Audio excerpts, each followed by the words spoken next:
Ladies and gentlemen, welcome to BSV TV.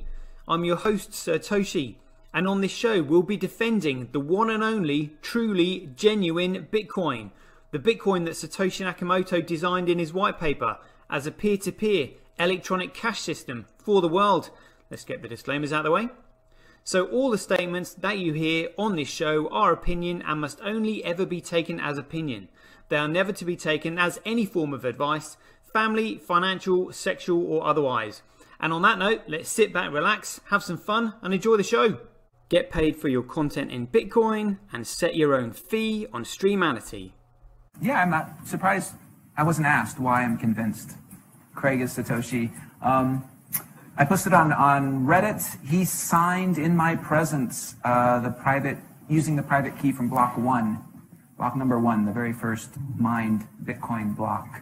On a computer that I'm convinced had not been tampered with, on software I'm convinced that had not been tampered with, a message of my choosing. At Enchain, we've just funded a number of universities doing, so far, a test up to 1 gigabyte because it validates what we've already done independently.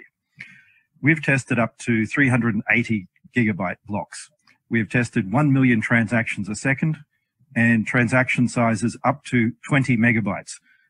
Super complex scripts. Basically ones that can run operating systems. That's all of global commerce times about 50. On top of that, we can have complex scripts. On top of that, we can scale each of those transactions 1,000 times, which effectively means about 1 billion transactions per second, which means we can then have all derivatives, all complex trades. That means high frequency trading. It means everything that happens globally. Is the market that effectively BSV is going for, is that global e-commerce, which is currently valued at $29 trillion? No, that's too small.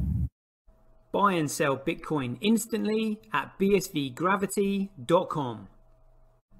And you can now book and pay for your winter holiday at skibsv.com. Alrighty people, it looks like we are live at last. Fantastic. Sorry for my lateness. I hope that there is a greatness to it of somewhat. Right, quite a few videos that I want to get through today, so we'll just crack on with these figures real quick.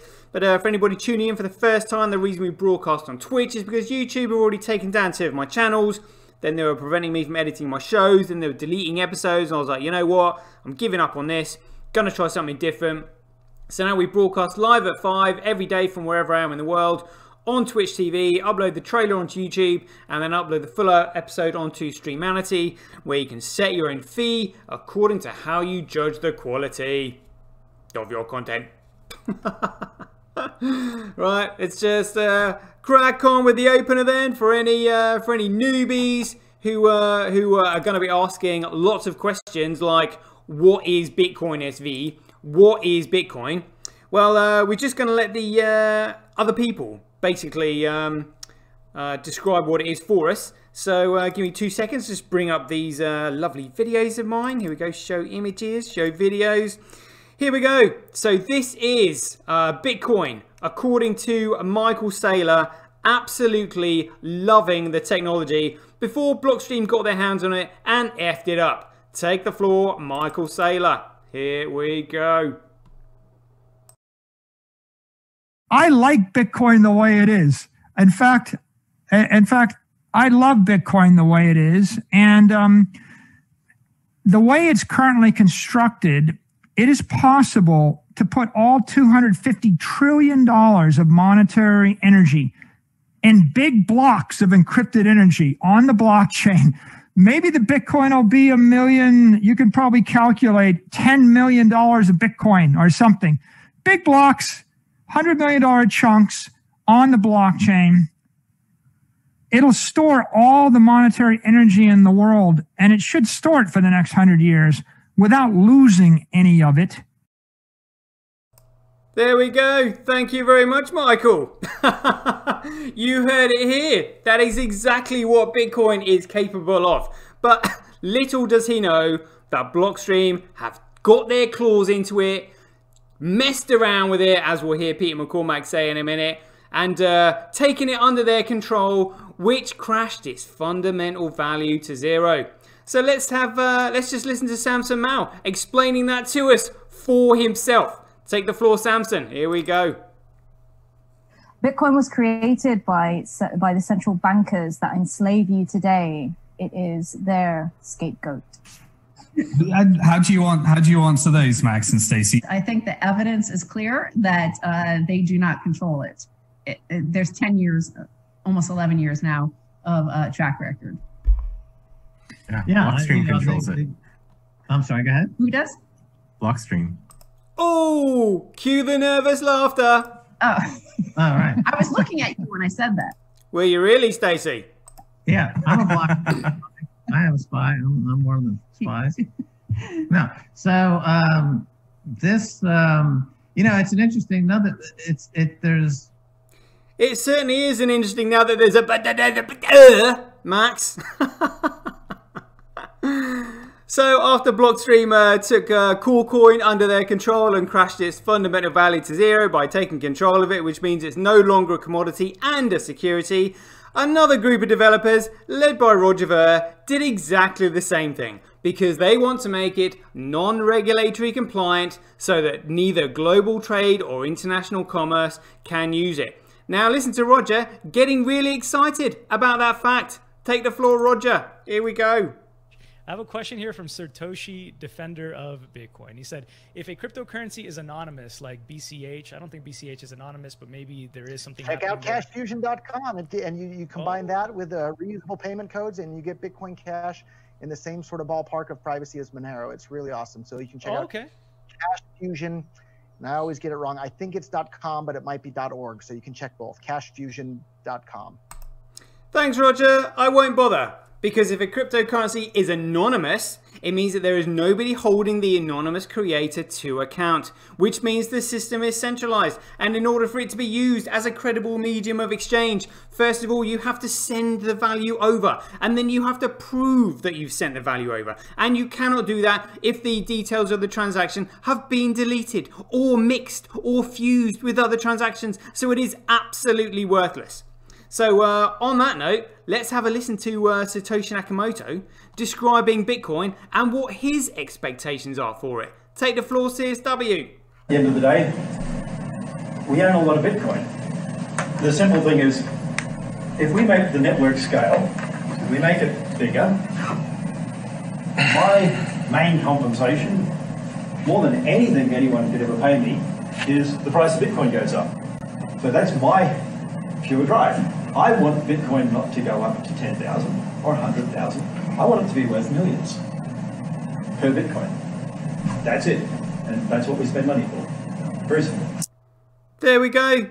That's it. That's what they spend money for. They want Bitcoin to be worth millions. Like, if you restrict the market that Bitcoin can be used by, you are restricting its value. It is absolutely ridiculous. If you want to smoke crack in your own home, if you want to help the facilitation of, child abuse and human trafficking and all the other abhorrent, human behaviors that these libertarians or so-called libertarians and anarcho-capitalists promote, make a load of money, create your own country. Build an island out of sand in the middle of nowhere and let all hell break loose. We don't care. Just take it out of society, because society doesn't want that shit. You can live in your own shit. Basically, in a nutshell.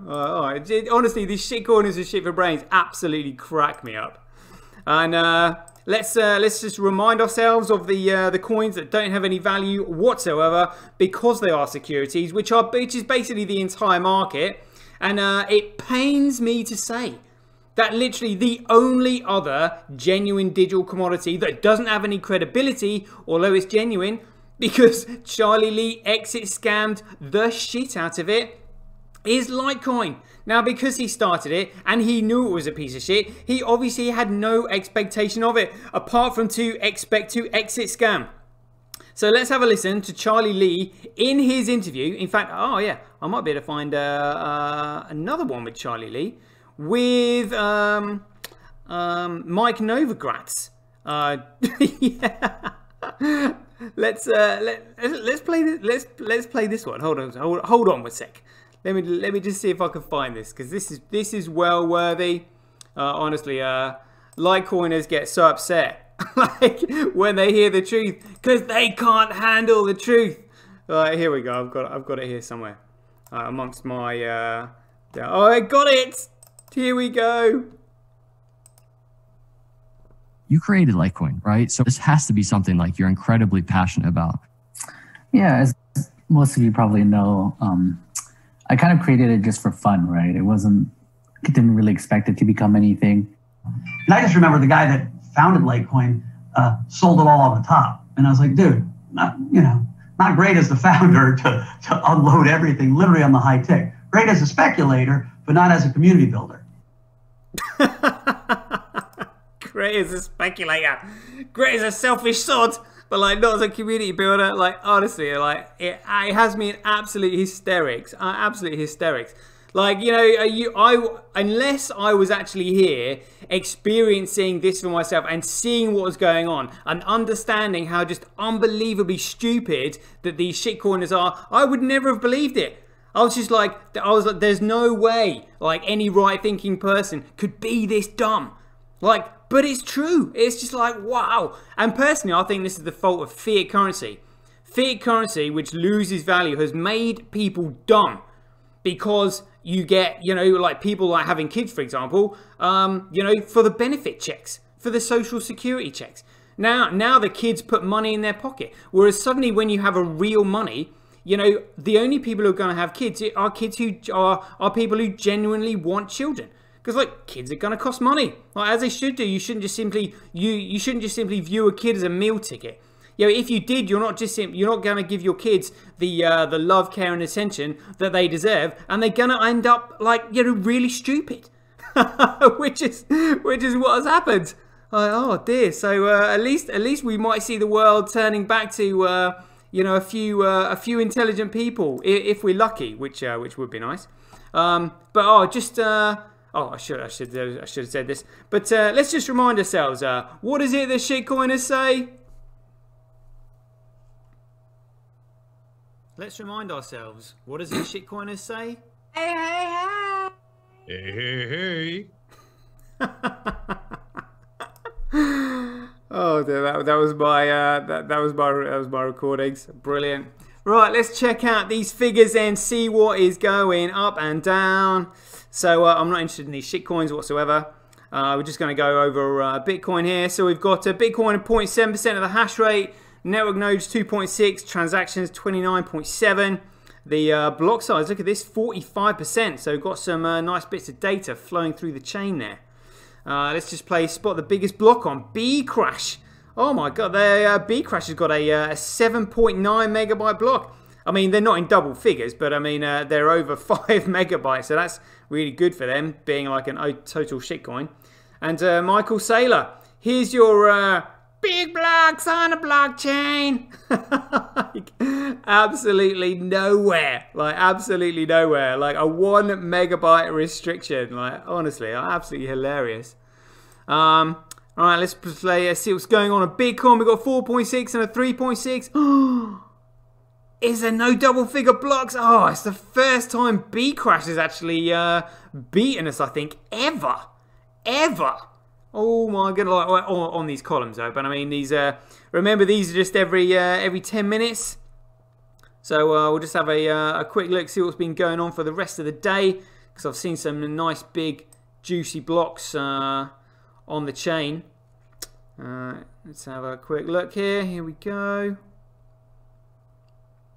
And oh, there we go. Yep, 20 megabytes. So that was 5 hours ago. 20 megabyte block again, like absolutely smashed in Bcrash. 11, 7, yeah, you know, 15,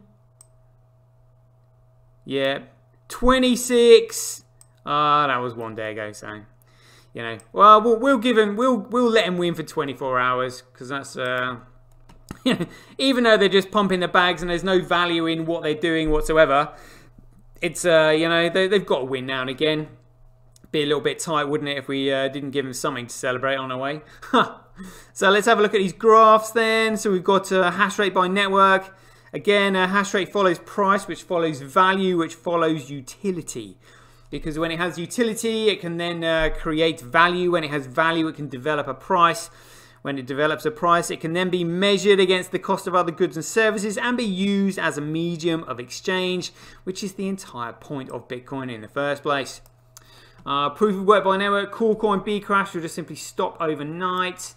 Bitcoin hash rate by network, Bcrash, Bitcoin. Proof of work, Bcrash versus Bitcoin. Look at this. It is 95,000 times cheaper to transact on Bitcoin than it is Coolcoin. But it's currently 2.2% more profitable because shitcoiners like number go up because that's all they understand, like literally like knuckle draggers. Daily average Bitcoin block size by network. Yep, Bitcoin winning. Oh, transactions by network, Coolcoin just stealing it. Daily average Bitcoin transactions per block. Oh, Coolcoin just stealing it. Fees USD, Bitcoin smashing it. Fees Satoshis, Bitcoin smashing it. Block reward ratio, again, that follows price, follows value, follows utility. Blockchain growth by network, laughing at Bcrash there, absolutely hilarious. And this is where the politics is. Hash rate 7 days, yeah, similar to what we saw yesterday. 24 hours, pooling, turning up the heat. Over the last 24 hours. Oh, here we go. So this is Coolcoin. So pooling, really fancying it. Binance turning up the heat, pushing F2 pool down into third. That's quite unusual.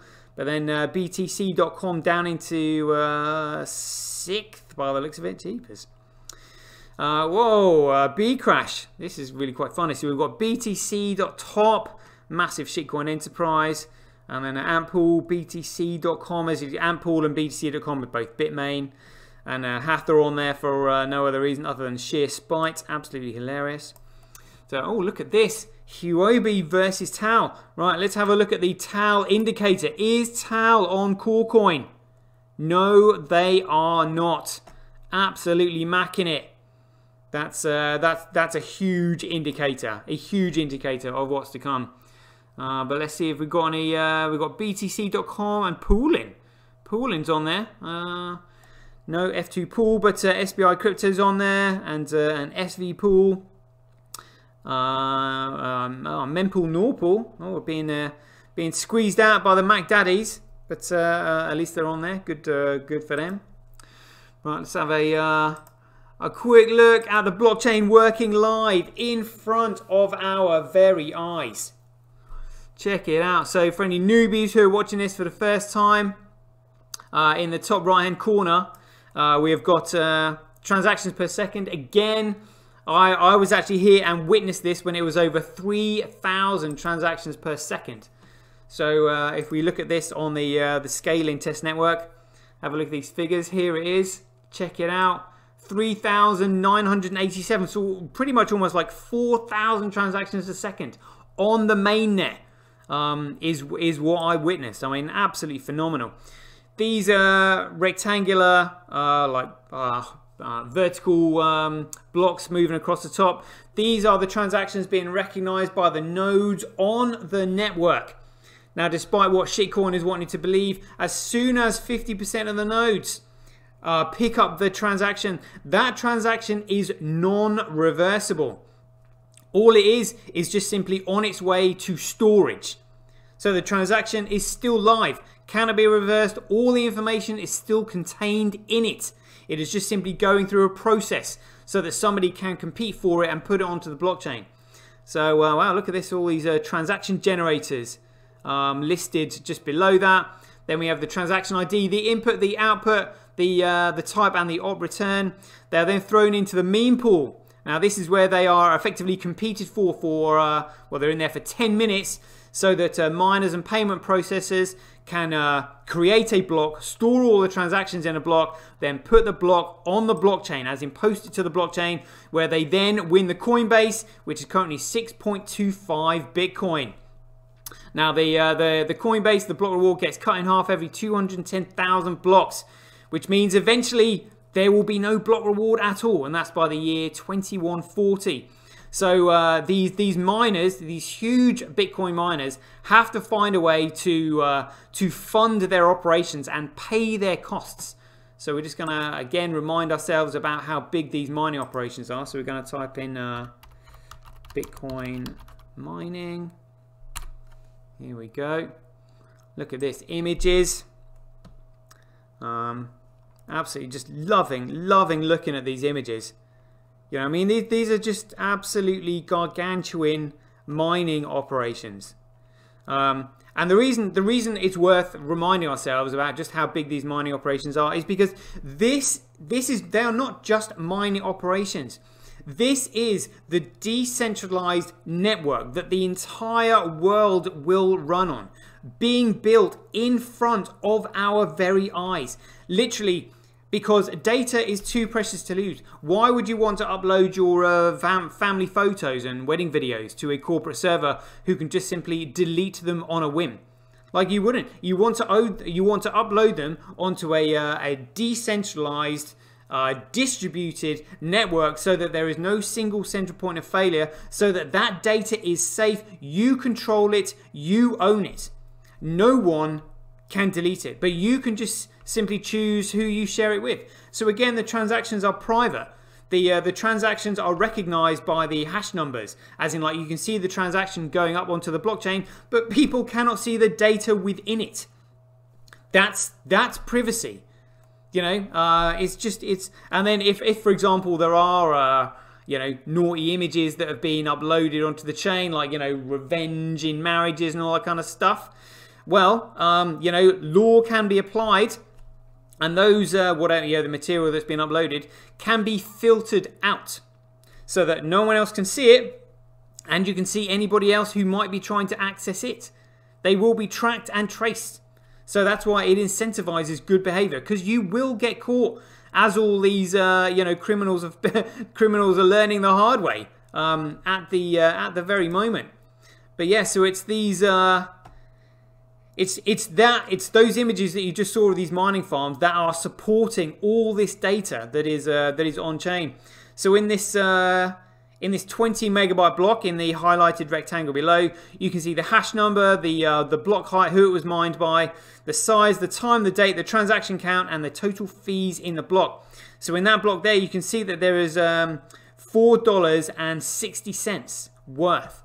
Now, if we obviously just remind ourselves back in Twitter of this lovely image that we'll get to in just a minute, of the block reward halving and the fees that are going to be coming due. Here we go. So as we can see, it is anticipated that the fees in the block will surpass the block reward. When that happens, that will mean that the network will be economically self-sustaining. It is then no longer reliant on the block reward, because the block reward just goes down and down and down. It gets cut in half and in half and in half. Like, but it's the block reward. It's the, you know, it's Bitcoin that allows the miners to generate wealth. But then it's the fees in the block that are paid in Bitcoin that will eventually economically sustain the miners, because everybody will be using it for their own data and for a monetary system. You know, it's absolutely phenomenal. I mean, this is why, again, you have lots of people who are, you know, relatively intellectually challenged, having trouble understanding this, because, you know, there is a lot to take in. But that's why it's just simply going to have to be built. If you can understand this, you know, and you're smarter than the average Joe, you'll just simply get in before everybody. You know, these shitcoiners aren't going to understand this until they see it, because they don't have the intellectual capacity to understand it. You know, but like as Craig said, not everybody is equal. You know, people have strengths and weaknesses. And if people didn't have strengths and weaknesses, they would have no dignity, you know, no pride in themselves, because they would just simply be uniform. There will be nothing special about them. You know, it's being unique and different in a variety of ways that allows for progress in society. That is what it is all about. So let's just have a quick look at the shitcoin market now that we have seen that. Here we go. Check it out. Oh, actually, we'll have a look at a quick one at BitInfo charts here. Just for any newbies who might be watching this, you can see all the shitcoins across the top. And again, if you click on charts, you can see the various different metrics, like, you know, transactions last 24 hours, sent last 24 hours, average transaction value, blah, blah. Look, Dogecoin. That's hilarious. That's absolutely hilarious. Average transaction value, there's more like Dogecoin is second to BTC. Oh my goodness me. Honestly, it's hilarious, but, you know, like I said, it's an intelligence test and the test hasn't concluded yet. So you're going to get like all sorts of ridiculousness like we've just seen there. But on this chart here, if we look at daily average or transactions per hour or transactions last 24 hours, you can compare these various shitcoins across the bottom. Take out XRP because there's no need for that at all. Oh, they're the ones we want. So if we go to log and then we go to 3 years, oh, look at that. People might be asking, oh, that orange one looks like, that purple one looks like it's on the move. What's that? That is the genuine Bitcoin, because it follows Satoshi's vision of Bitcoin, of a peer-to-peer electronic cash system that does billions of transactions per second, not this digital piece of dog shit that all these shitcoiners love because they love smelling their shit. Oh dear. Let's have a look at the shitcoin markets. Here we go. Oh, cool coin going down a bit. Look at that. Elon Musk went in. Shitcoin is get out.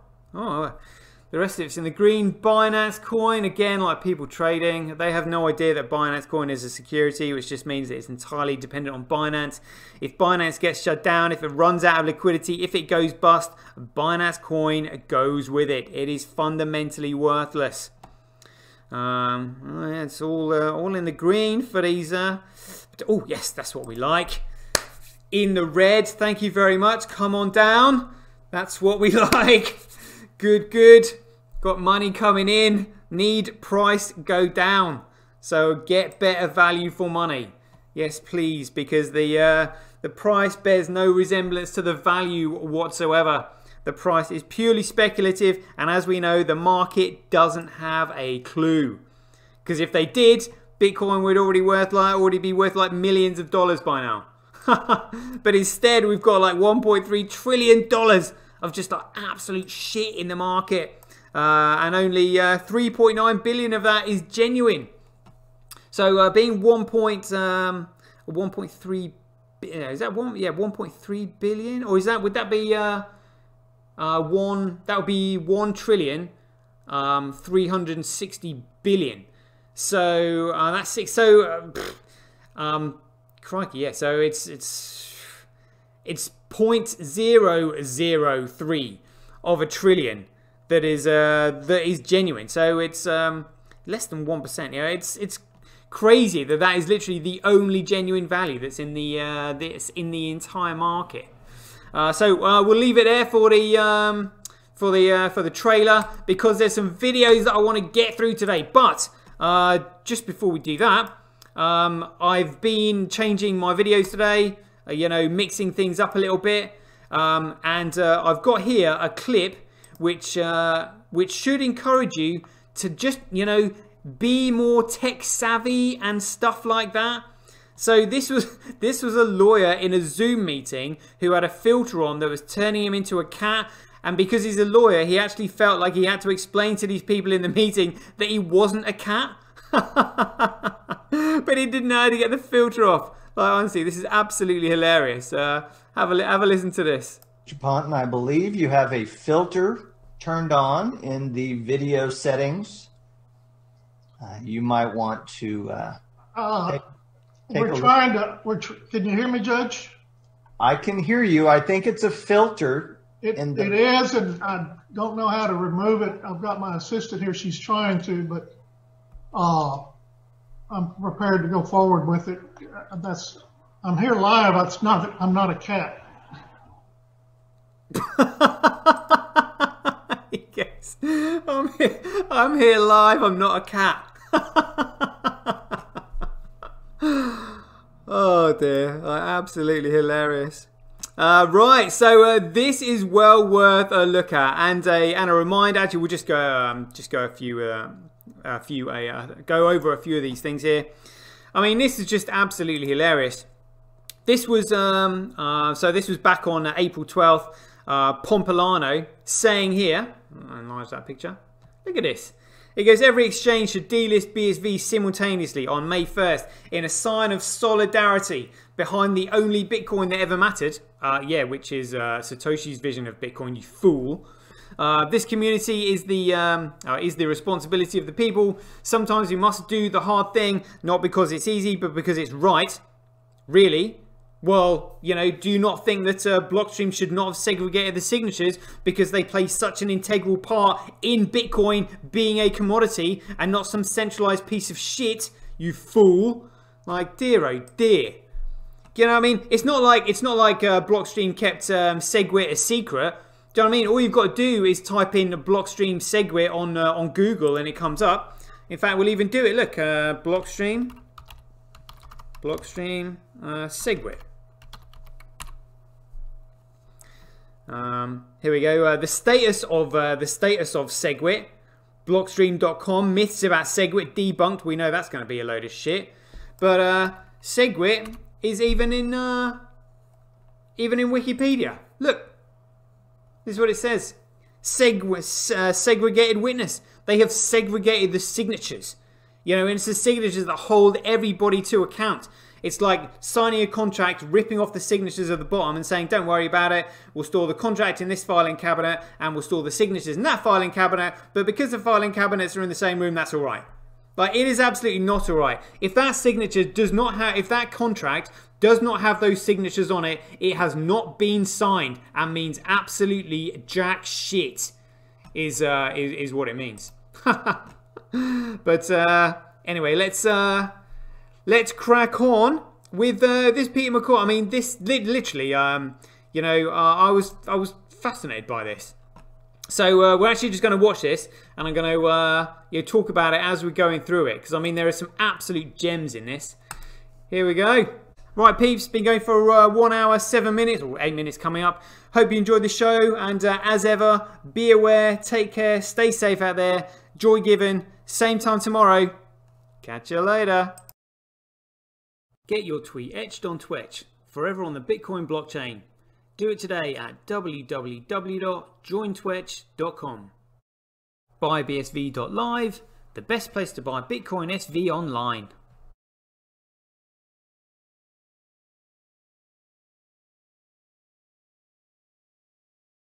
Get paid for your content in Bitcoin and watch the full episode on Streamanity for just 20 cents. Go to www.satoshi.tv. See the link in the description below. Bitcoin, one world, one chain. Yeah! One vision.